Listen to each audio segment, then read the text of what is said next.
ನಮಸ್ಕಾರ. ಸಂಪುಟ ರಚನೆ ಬೆನ್ನಲ್ಲೇ ಬಿಜೆಪಿಯಲ್ಲಿ ಬೆಂಕಿ. ಯಾರು ಯಾರಿಗೆ ಇಟ್ರು ಗೊತ್ತಾ ಗುನ್ನ. ಕಮಲವನ್ನೇ ಸುಟ್ಟು ಹಾಕುತ್ತಾ ಆಕ್ರೋಶದ ಜ್ವಾಲೆ. ಇದೇ ಹೊತ್ತಿನ ಫೋಕಸ್ 18 ಮನೆಯೊಂದು ಮೂರು ಬಾಗಿಲು. ನಾನು ನವಿತಾ ಜೈನ್. ಸಂಪುಟ ರಚನೆ ಬೆನ್ನಲ್ಲೇ ಬಿಜೆಪಿಯಲ್ಲಿ ಬೆಂಕಿ ಧಗ್ಧಗ ಅಂತ ಹುಟ್ಟಿ ಉರಿತಾ ಇದೆ. ಸಾಲು ಸಾಲು ಅತೃಪ್ತ ಶಾಸಕರು ಕೆಂಡ ಕಾಡ್ತಿದ್ದಾರೆ. ಹಾಗಾದ್ರೆ ಆಕ್ರೋಶದ ಬೆಂಕಿ ಇಡೀ ಕಮಲವನ್ನೇ ಸುಟ್ಟು ಹಾಕತ್ತ. ಅಷ್ಟಕ್ಕೂ ಯಾರು ಯಾರಿಗೆ ಇಟ್ರು ಗೊತ್ತಾ ಗುನ್ನ. ಅಷ್ಟಕ್ಕೂ ಏನದು ಮನೆಯೊಂದು ಮೂರು ಬಾಗಿಲು ಅಂತೀರಾ? ಆ ರೋಚಕ ಪೊಲಿಟಿಕಲ್ ಸ್ಟೋರಿ ಎಲ್ಲದೆ ನೋಡಿ. ಬೆನ್ನಲ್ಲೇ ಬಿಜೆಪಿಯಲ್ಲಿ ಬೆಂಕಿ ಧಗ ಧಗ ಹೊತ್ತಿ ಉರಿಯುತ್ತಿದೆ. ಸಾಲು ಸಾಲು ಅತೃಪ್ತ ಶಾಸಕರು ಕೆಂಡ ಕಾರ್ತಿದ್ದಾರೆ. ಹಾಗಾದ್ರೆ ಆಕ್ರೋಶದ ಬೆಂಕಿ ಇಡೀ ಕಮಲವನ್ನೇ ಸುಟ್ಟು ಹಾಕುತ್ತಾರೆ. ಅಷ್ಟಕ್ಕೂ ಯಾರು ಯಾರಿಗೆ ಇಟ್ರು ಗೊತ್ತಾ ಗುನ್ನ. ಅಷ್ಟಕ್ಕೂ ಏನದು ಮನೆಯೊಂದು ಮೂರು ಬಾಗಿಲು ಅಂತೀರಾ? ಆ ರೋಚಕ ಸ್ಟೋರಿಯನ್ನ ತೋರಿಸ್ಬಿಟ್ಟ ರಚನೆ ಬೆನ್ನಲ್ಲೇ ಬಿಜೆಪಿಯಲ್ಲಿ ಬೆಂಕಿ.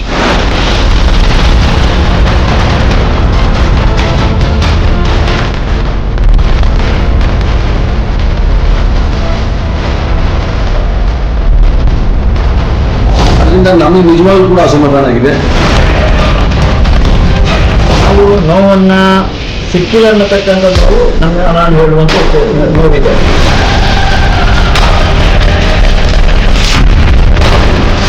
ಯಾರು ಯಾರಿಗೆ ಇಟ್ರು ಗೊತ್ತಾ ಗುನ್ನ.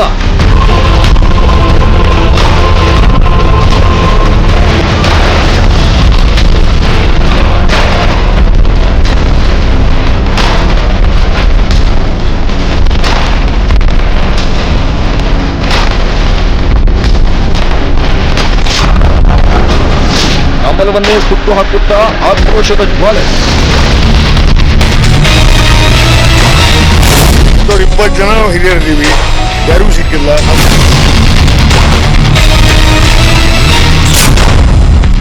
ಬಿಎಸ್ವೈ ಸಂಪುಟ ರಚನೆಯಾಗಿದ್ದೇ ತಡ ಬಿಜೆಪಿಯಲ್ಲಿ ಬೆಂಕಿ ಬಿರುಗಾಳಿ ಎದ್ದಿದೆ. ಭಯಾನಕ ಭೂಕಂಪವೇ ಸೃಷ್ಟಿಯಾಗಿದೆ. ಮಂತ್ರಿ ಪಟ್ಟ ಕೈತಪ್ಪಿದವರ ಆಕ್ರೋಶದ ಬೆಂಕಿ ಧಗ ಧಗ ಹೊತ್ತಿ ಉರಿಯುತ್ತಿದೆ. ಆ ಬೆಂಕಿಯ ಕೆನ್ನಾಲಿಗೆಗೆ ಇಡೀ ಕಮಲವೇ ಸುಟ್ಟು ಬೂದಿಯಾಗುವ ಭಯ, ಆತಂಕ, ಪುಕ ಕಮಲಾಧಿಪತಿಗಳನ್ನ ಇನ್ನಿಲ್ಲದಂತೆ ಕಾಡ್ತಾ ಇದೆ.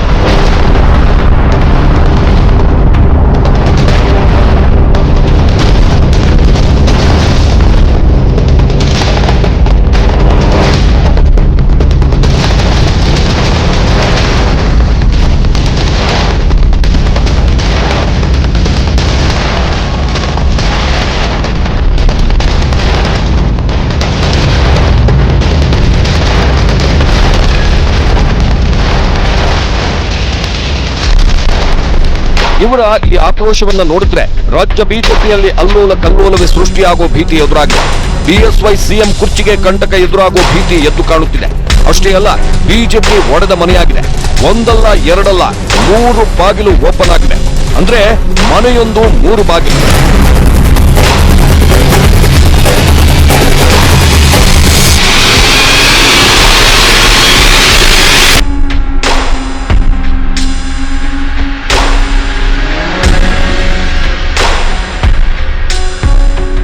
ಸುತ್ತು ಧಗ ಧಗ ಹೊತ್ತಿ ಉರಿತಿರೋದು ಯಾಕೆ? ಯಾರಿಗೆ ಯಾರು ಗುನ್ನ ಇಟ್ರು? ಅದರ ಎಫೆಕ್ಟ್ ಏನಾಯ್ತು ಅನ್ನೋ ಪಿನ್ ಟು ಪಿನ್ ಡೀಟೇಲ್ಸ್ ಅನ್ನ ಎಳೆ ಎಳೆಯಾಗಿ ಬಿಚ್ಚಿಡ್ತೀವಿ ನೋಡಿ.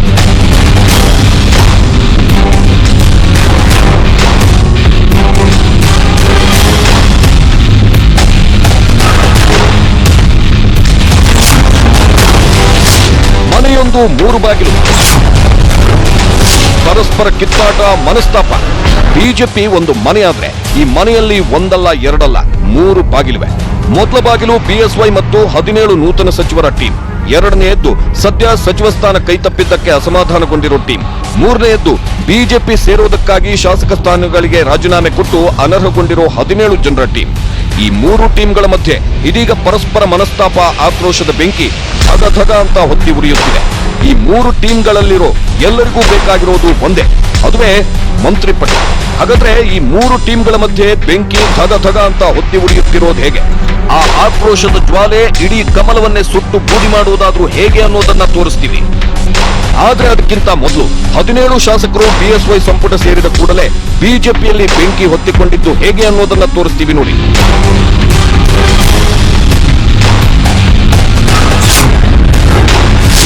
ಬಿಎಸ್ವೈಗೆ ಆರಂಭದಲ್ಲೇ ಬಿಗ್ ಶಾಕ್. ಸಂಪುಟ ರಚನೆ ಬೆನ್ನಲ್ಲೇ ಭಿನ್ನಮತ ಸ್ಫೋಟ. ಬಿಜೆಪಿಯ 20ಕ್ಕೂ ಹೆಚ್ಚು ಶಾಸಕರು ಕೊತ ಕೊನೆ ಕ್ಷಣದವರೆಗೂ ಸಸ್ಪೆನ್ಸ್ ಆಗೇ ಇದ್ದ ಬಿಎಸ್ವೈ ಸಚಿವ ಸಂಪುಟದ ಪಟ್ಟಿ ಕೊನೆಗೂ ಸೋಮವಾರ ತಡರಾತ್ರಿ ಹೊರಬಿದ್ದಿತ್ತು. ಆ ಲಿಸ್ಟ್ನಲ್ಲಿರೋ 17 ಶಾಸಕರು ಮಂಗಳವಾರ ಬೆಳಿಗ್ಗೆ ನೂತನ ಸಚಿವರಾಗಿ ಪ್ರಮಾಣ ವಚನ ಸ್ವೀಕರಿಸಿದ್ರು. ಆದ್ರೆ ಮಂತ್ರಿ ಪಟ್ಟ ಕೈತಪ್ಪಿದ 20ಕ್ಕೂ ಹೆಚ್ಚು ಶಾಸಕರಲ್ಲಿ ಅಸಮಾಧಾನ ಭುಗಿಲೆದ್ದಿದೆ. ಆ ಶಾಸಕರ ಬೆಂಬಲಿಗರು ಬೀದಿಗಿಳಿದು ಪ್ರತಿಭಟಿಸುತ್ತಿದ್ದಾರೆ. ತಮಗೂ ಸಚಿವ ಸ್ಥಾನ ಸಿಗಬಹುದು ಅಂತ ಕೆಲ ನಾಯಕರು ನಿರೀಕ್ಷೆ ಇಟ್ಕೊಂಡಿದ್ರು. ಇಂಥ ಶಾಸಕರಲ್ಲಿ ಚಿತ್ರದುರ್ಗದ ಶಾಸಕ ತಿಪ್ಪಾರೆಡ್ಡಿ ಕೂಡ ಒಬ್ರು. ಆದ್ರೀಗ ಸಚಿವ ಸ್ಥಾನ ಕೈತಪ್ಪಿದ್ರಿಂದ ತಿಪ್ಪಾರೆಡ್ಡಿ ತೀವ್ರ ಅಸಮಾಧಾನ ವ್ಯಕ್ತಪಡಿಸಿದ್ದಾರೆ. ನನಗೆ ಅನ್ಯಾಯವಾಗಿದೆ, ಹೊರಗಿನವರೇ ಜಿಲ್ಲಾ ಉಸ್ತುವಾರಿ ಸಚಿವರಾಗುತ್ತಿದ್ದಾರೆ, ಹಿರಿತನ ಪಕ್ಷನಿಷ್ಠೆ ಗುರುತಿಸಿ ಮಂತ್ರಿಗಿರಿ ನೀಡದ್ದಕ್ಕೆ ಬೇಸರವಾಗಿದೆ ಅಂತೇಳಿ ಅಸಮಾಧಾನ ಹೊರಹಾಕಿದ್ದಾರೆ.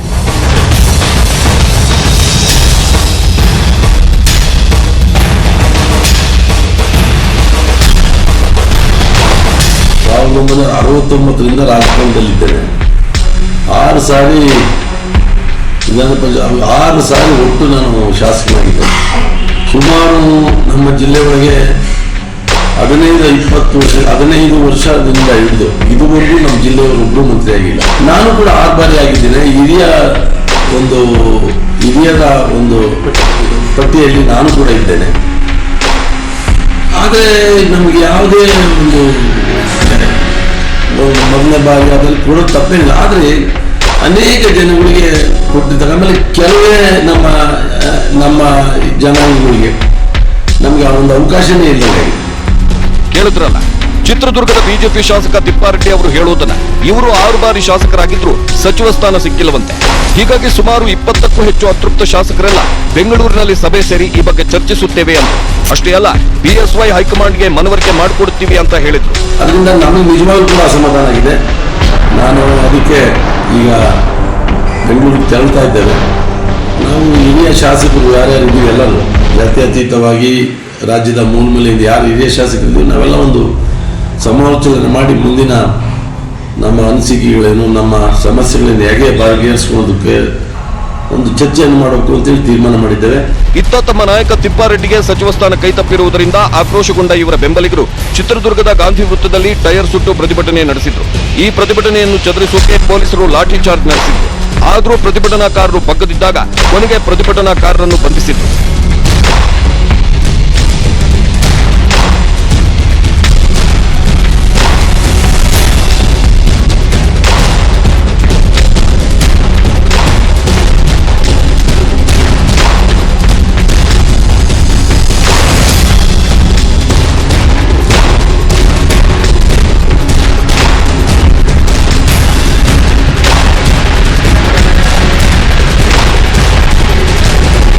ಇನ್ನು ಸುಳ್ಯ ಶಾಸಕ ಅಂಗಾರ ಅವರು ಸಚಿವರಾಗುವ ಆಕಾಂಕ್ಷೆ ಇಟ್ಕೊಂಡಿದ್ರು.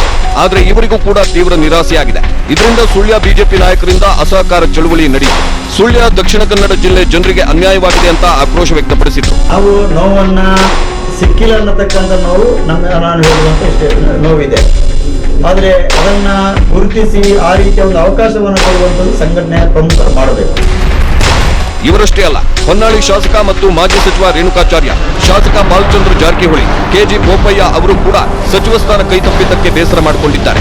ಇತ್ತ ಸುರ್ಪುರ ಶಾಸಕ ರಾಜುಗೌಡ ಕೂಡ ತಮ್ಮ ಸಿಟ್ಟನ್ನ ತಮ್ಮ ಬೆಂಬಲಿಗರ ಬಳಿ ತೋಡ್ಕೊಂಡಿದ್ದಾರೆ ಎನ್ನಲಾಗುತ್ತಿದೆ. ಆದ್ರೆ ಮಾಧ್ಯಮಗಳು ಕೇಳಿದ ಪ್ರಶ್ನೆಗೆ ಶಾಸಕ ರಾಜುಗೌಡ ಹೇಳಿದ್ದೇನು ಗೊತ್ತಾ? ಇವತ್ತು ಆಗ್ತಂತ ಎಲ್ಲರೂ ಹೇಳಿದ್ರು. ಪಾಪ ಸನ್ಮಾನ್ಯ ಮುಖ್ಯಮಂತ್ರಿ ಯಡಿಯೂರಪ್ಪ ಸಾಹೇಬರು ಭಾಳಷ್ಟು ಪ್ರಯತ್ನ ಪಟ್ಟಿದ್ರು, ಸಂಘ ಪರಿವಾರದವರು ಭಾಳಷ್ಟು ಪ್ರಯತ್ನ ಪಟ್ಟಿದ್ರು. ಮತ್ತು ಎಲ್ಲರೂ ಎಷ್ಟು ಜನ ಲಿಸ್ಟ್ ಕಳಿಸಿದ್ರೆ ಎಲ್ಲ ಲಿಸ್ಟ್ನಲ್ಲಿ ನಂದು ಹೆಸರು ಹಾಕಿದ್ರು. ಆದರೆ ಏನೋ ಅದು ಒಂದು ಹೈಕಮಾಂಡ್ ಅವ್ರು ಏನೋ ಒಂದು ತೀರ್ಮಾನ ತಗೊಂಡು ಮೋಸ್ಟ್ಲಿ ಇದ್ರಿಗಿಂತ ಒಳ್ಳೆ ಉದ್ಯೋಗ ಕೊಡ್ಬೋದು ಅಂತೇಳಿ ಬಿಟ್ಟರೆ ಏನೋ ಆಗಿರ್ಬೋದು. ರಾಮುಲುಗೆ ಡಿಸಿಎಂ ಸ್ಥಾನ ನೀಡಲು ಒತ್ತಾಯ. ಬಿಜೆಪಿ ಮೇಲೆ ವಾಲ್ಮೀಕಿ ಸಮುದಾಯದ ಆಕ್ರೋಶ. ಶ್ರೀರಾಮುಲುಗೆ ಡಿಸಿಎಂ ಸ್ಥಾನ ಕೊಡ್ತೀವಿ ಅಂತ ಬಿಜೆಪಿ ಹೇಳ್ಕೊಂಡಿತ್ತು. ಆದ್ರೆ ಈಗ ಸಚಿವ ಸ್ಥಾನ ನೀಡಿ ಕೈತೊಳ್ಕೊಂಡಿದೆ ಬಿಜೆಪಿ. ಇದನ್ನ ಪ್ರಶ್ನಿಸಿ ವಾಲ್ಮೀಕಿ ಸಮುದಾಯ ಆಕ್ರೋಶ ಹೊರಹಾಕಿದೆ. ಅಷ್ಟೇ ಅಲ್ಲ, ಶಿವನಗೌಡ ನಾಯಕ್ ಮತ್ತು ಬಾಲಚಂದ್ರ ಜಾರಕಿಹೊಳಿಗೂ ಮಂತ್ರಿ ಪಟ್ಟ ಕೈತಪ್ಪಿದೆ. ಇದರಿಂದ ರೊಚ್ಚಿಗೆದ್ದ ವಾಲ್ಮೀಕಿ ಸಮುದಾಯ ಬಿಜೆಪಿ ಹಿರಿಯ ನಾಯಕರ ಮೇಲೆ ಕಿಡಿಕಾರಿದ್ದಾರೆ. ಮಂತ್ರಿ ಸ್ಥಾನ ಕೈತಪ್ಪಿದ್ದಕ್ಕೆ ಬಿಜೆಪಿ ನಾಯಕರಲ್ಲಿ ಕೆಲವರು ಬಹಿರಂಗವಾಗಿ ಆಕ್ರೋಶ ಹೊರಹಾಕುತ್ತಿದ್ರೆ ಮತ್ತೆ ಕೆಲವರು ಒಳಗೊಳಗೆ ಆಕ್ರೋಶ ಹೊರಹಾಕುತ್ತಿದ್ದಾರೆ. ಅಂತ ಶಾಸಕರಲ್ಲಿ ಒಬ್ಬರು ಉಮೇಶ್ ಕತ್ತಿ. ಹುಕ್ಕೇರಿ ಕ್ಷೇತ್ರದ ಉಮೇಶ್ ಕತ್ತಿಗೆ ಸಚಿವ ಸ್ಥಾನ ಕೈತಪ್ಪೋಕೆ ಕೆಲವು ಕಾರಣಗಳಿವೆ. ಅವು ಏನು ಅಂತ ನೋಡೋದಾದ್ರೆ, ಉಮೇಶ್ ಕತ್ತಿ ಮಾಜಿ ಸಿಎಂ ಎಚ್ಡಿಕೆ ಜೊತೆ ರಹಸ್ಯ ಸಂಪರ್ಕ ಮತ್ತು ಉತ್ತಮ ನಂಟು ಹೊಂದಿದ್ದಾರೆ ಅನ್ನೋ ಆರೋಪವಿದೆ. ಇದರ ಜೊತೆಗೆ ಬಿಜೆಪಿ ಅಭ್ಯರ್ಥಿ ಅಣ್ಣಾ ಸಾಹೇಬ್ ಜೊಲ್ಲೆ ವಿರುದ್ಧ ಕೆಲಸ ಮಾಡಿದ್ರು ಎನ್ನಲಾಗುತ್ತೆ.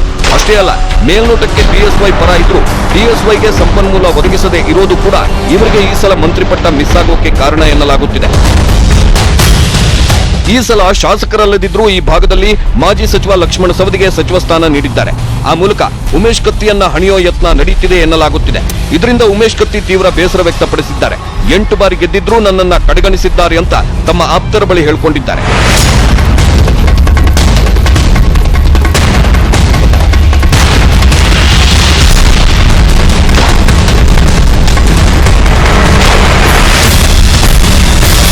ಆಕಾಂಕ್ಷೆ ಆಗಿದ್ದೆ, ಹಿರಿಯನಿದ್ದೀನಿ, ಆವಾಗಿತ್ತು. ಆದ್ರೆ ಮುಖ್ಯಮಂತ್ರಿಗಳು ವಿಚಾರ ಮಾಡಿ ಹೊಸೊಬ್ಬರಿಗೆ ಚಾನ್ಸ್ ಬಂದಿದ್ದಾರೆ ಅಂತ ಸಂಬಂಧ ಇನ್ನೂ ಅರ್ಧ ಮಂತ್ರಿಮಂಡಲ ವಿಸ್ತರಣೆ ಇದೆ. ಮುಂದಿನ ದಿನಮಾನಗಳು ಸಿಗಬಹುದು ಅಂತ ಕಾದ್ ನೋಡು. ಇಂಥವ್ರು 20 ಜನ ಹಿರಿಯರಿದ್ದೀವಿ ಸರ್. 8 ಸಲ ಶಾಸಕನ ಮಾಡಿದ್ರೆ ಅವ್ರಿಗೂ ನಿರೀಕ್ಷೆ ಇದೆ. ಅವರೆಲ್ಲ ಆಶೀರ್ವಾದ ಮಾಡಿದ್ದಾರೆ. ಹಾಗಾಗಿ 8 ಬಾರಿ ಶಾಸಕನಾಗಿದ್ದೀನಿ. ಅವರೆಲ್ಲ ನೋಡಕ್ ಬರ್ತಾರೆ. ತಪ್ಪೇನಿದೆ, ಆಗಿಲ್ಲ. ಮುಂದೊಂದು ದಿನ ಆಗ್ಬೋದು. ಇನ್ನೂ 4 ವರ್ಷ ಬೇಳೆ ಇದೆ. ಕಾದ್ ನೋಡುವ. ಹೈಕಮಾಂಡ್ ಈ ನಿರ್ಧಾರದ ಹಿಂದೆ ಅನರ್ಹ ಶಾಸಕ ರಮೇಶ್ ಜಾರಕಿಹೊಳಿ ಕೈವಾಡ ಮತ್ತು ಉಪಚುನಾವಣೆಯ ಲೆಕ್ಕಾಚಾರವಿದೆ ಎನ್ನಲಾಗುತ್ತೆ. ಲಕ್ಷ್ಮಣ ಸವದಿ ಸಚಿವರಾದ್ರೆ ಕಾಗವಾಡ ಮತ್ತು ಅಥಣಿ ಉಪಚುನಾವಣೆಯಲ್ಲಿ ಶ್ರೀಮಂತ ಪಾಟೀಲ್ ಮತ್ತು ಮಹೇಶ್ ಕುಮಟಳ್ಳಿ ಗೆಲುವಿಗೆ ಶ್ರಮಿಸುತ್ತಾರೆ. ಈ ಭಾಗದಲ್ಲಿ ಲಕ್ಷ್ಮಣ ಸವದಿ ಸಪೋರ್ಟ್ ಇದ್ರೆ ಗೆಲುವು ಸುಲಭವಾಗುತ್ತೆ ಅನ್ನೋ ರಾಜಕೀಯ ವಿಶ್ಲೇಷಣೆಗಳಿವೆ.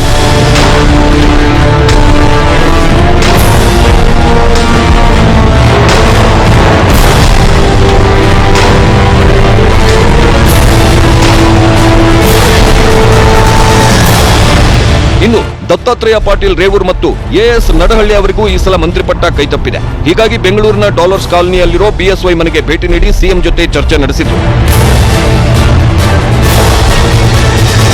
ಆಪರೇಷನ್ ಕಮಲದ ರೂವಾರಿಗಳಲ್ಲಿ ಒಬ್ಬರು ಮಾಜಿ ಶಾಸಕ ಸಿಪಿ ಯೋಗೇಶ್ವರ್.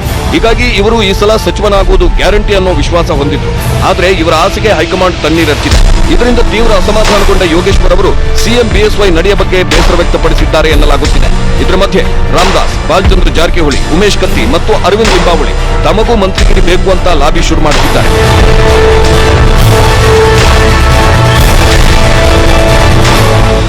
ಆದ್ರೆ ಅಳೆದು ತೂಗಿ ಪಟ್ಟಿ ಫೈನಲ್ ಮಾಡಿರೋ ಅಮಿತ್ ಶಾ ಅತೃಪ್ತ ಶಾಸಕರ ಒತ್ತಡಕ್ಕೆ ಮಣಿಯೋ ಪ್ರಶ್ನೆಯೇ ಇಲ್ಲ ಎನ್ನಲಾಗುತ್ತಿದೆ. ಬಿಎಸ್ವೈ ಸಂಪುಟ ಹಲವು ವಿವಾದಗಳನ್ನ ಹುಟ್ಟುಹಾಕಿದೆ.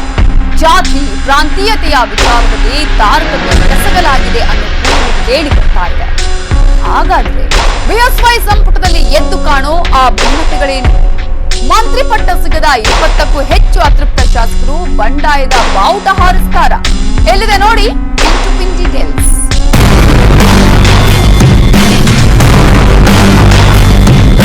ಬಿಎಸ್ವೈ ಸಚಿವ ಸಂಪುಟಕ್ಕೆ 17 ಶಾಸಕರು ಸೇರ್ಪಡೆಯಾಗಿದ್ದಾರೆ. ಇತ್ತ ನೂತನ ಸಚಿವರು ಪ್ರಮಾಣ ವಚನ ಸ್ವೀಕರಿಸುತ್ತಿದ್ದಂತೆ ಬಿಜೆಪಿಯಲ್ಲಿ ಬಂಡಾಯದ ಬೆಂಕಿ ಹೊತ್ತಿ ಉರಿಯುತ್ತಿದೆ.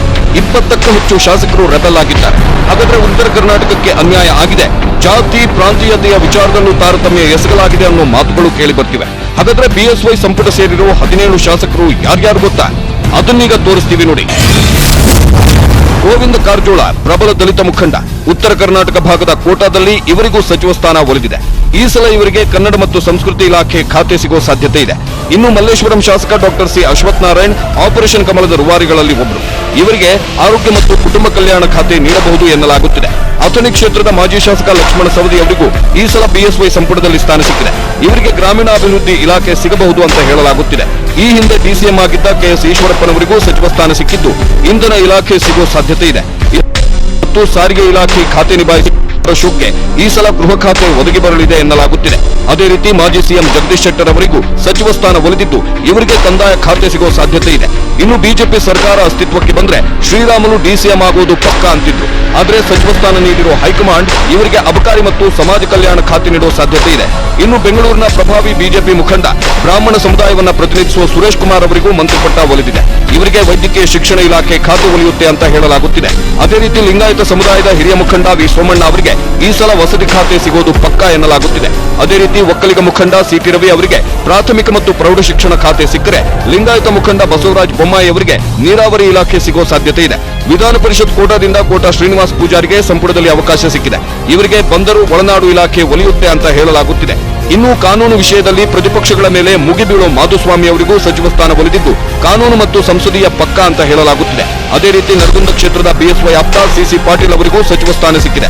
ಇವರಿಗೆ ಮುಜರಾಯಿ ಇಲಾಖೆ ನೀಡುವ ಸಾಧ್ಯತೆ ಇದೆ.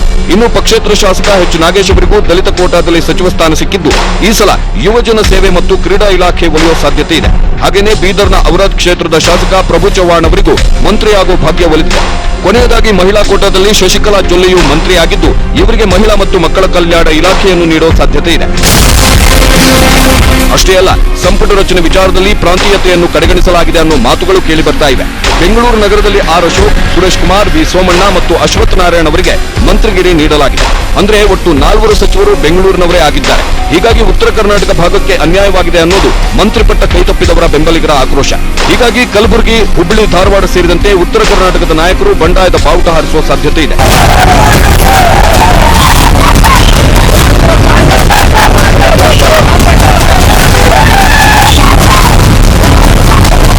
ಉತ್ತರ ಕರ್ನಾಟಕವಷ್ಟೇ ಅಲ್ಲ, ಕರಾವಳಿ ಕರ್ನಾಟಕದಲ್ಲೂ ಮಂತ್ರಿ ಪಟ್ಟ ಸಿಗದಿರುವುದಕ್ಕೆ ಆಕ್ರೋಶ ಭುಗಿಲೆದ್ದಿದೆ.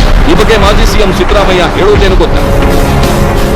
ಮಂತ್ರಿಮಂಡಲದಲ್ಲಿ ಸಾಮಾಜಿಕ ನ್ಯಾಯ ಮಾಡಬೇಕಾಗಿರ್ತಕ್ಕಂಥದ್ದು ಬಹಳ ಮುಖ್ಯ. ಎಲ್ಲ ವರ್ಗದವರಿಗೆ, ಎಲ್ಲ ಪ್ರದೇಶದವರಿಗೆ ಅವಕಾಶ ಕಲ್ಪಿಸ್ಕೊಡ್ಬೇಕು. ಅದರಿಂದ ನನಗೆ ಗೊತ್ತಿಲ್ಲ ಯಾರ್ಯಾರು ಅಂತ ನೋಡಿಲ್ಲ, ಇನ್ನ ನೋಡ್ಬಿಟ್ಟು ಹೇಳ್ತೀನಿ. ಏನೇ ಇರಲಿ, ಬಿಜೆಪಿ ಸಚಿವ ಸಂಪುಟದಲ್ಲಿ ತಾರತಮ್ಯ, ಅಸಮಾನತೆ ಎದ್ದು ಕಾಣುತ್ತಿದೆ ಎನ್ನಲಾಗುತ್ತಿದೆ. ಹೀಗಾಗಿ ಸಚಿವ ಸ್ಥಾನ ವಂಚಿತ ಬಿಜೆಪಿ ಶಾಸಕರು ಬಂಡಾಯದ ಬಾವುಟ ಹಾರಿಸುವ ಸಾಧ್ಯತೆ ಇದೆ. ಹಾಗೊಮ್ಮೆ 20ಕ್ಕೂ ಹೆಚ್ಚು ಶಾಸಕರು ಬಂಡಾಯವಿದ್ರೆ ಬಿಎಸ್ವೈ ಸರ್ಕಾರ ಪತ್ರಗುಟ್ಟಿ ಹೋಗೋದು ಗ್ಯಾರಂಟಿ. ಕೆಲವೇ ದಿನ ಸದ್ಯ ರಾಜ್ಯ ಬಿಜೆಪಿ ಸ್ಥಿತಿ ಮನೆಯೊಂದು 3 ಬಾಗಿಲು ಅನ್ನುವಂತಾಗಿದೆ. ಬಿಜೆಪಿಯಲ್ಲಿ ಒಟ್ಟು 3 ಬಣಗಳಿವೆ. ಆ 3 ಬಣಗಳು ಯಾವ್ಯಾವು? ಅವು ಪರಸ್ಪರ ಕಿತ್ತಾಡಿದ್ರೆ ರಾಜ್ಯ ರಾಜಕಾರಣದಲ್ಲಿ ಹೈ ಡ್ರಾಮಾ ನಡೆದು ಹೋಗುವುದು ಗ್ಯಾರಂಟಿ. ಸರ್ಕಾರ ಪತನ ಆಗೋದು ಪಕ್ಕ ಅನ್ನೋ ಮಾತುಗಳು ಕೇಳಿ ಬರ್ತಿವೆ. ಅದು ಹೇಗೆ ಎಲ್ಲಿದೆ ನೋಡಿ ಕಂಪ್ಲೀಟ್ ರಿಪೋರ್ಟ್. ಬಿಜೆಪಿ ಮನೆಯಲ್ಲಿ ಮನೆಯೊಂದು 3 ಬಾಗಿಲು. ನಡೆದ ಬಿಜೆಪಿಯಲ್ಲಿ ಸೃಷ್ಟಿಯಾಗ್ತಿದೆ 3 ಬಣ. ಕಿಲಕಿಲ ಅಂತಿದ್ದ ಕಮಲಪಾಳೆಯ ಈಗ ವಿಲವಿಲ ಅಂತಿದೆ. ಬಿಎಸ್ವೈ ಸಂಪುಟ ರಚನೆಯಾಗಿದ್ದೇ ತಡ ಕೇಸರಿ ಪಕ್ಷದಲ್ಲಿ 3 ಭಿನ್ನ ಬಣಗಳು ಸೃಷ್ಟಿಯಾಗಿವೆ. ರಾಜ್ಯ ಬಿಜೆಪಿಯಲ್ಲಿರೋ ಆ 3 ಬಣಗಳು ಯಾವ್ಯಾವುದು ಗೊತ್ತಾ?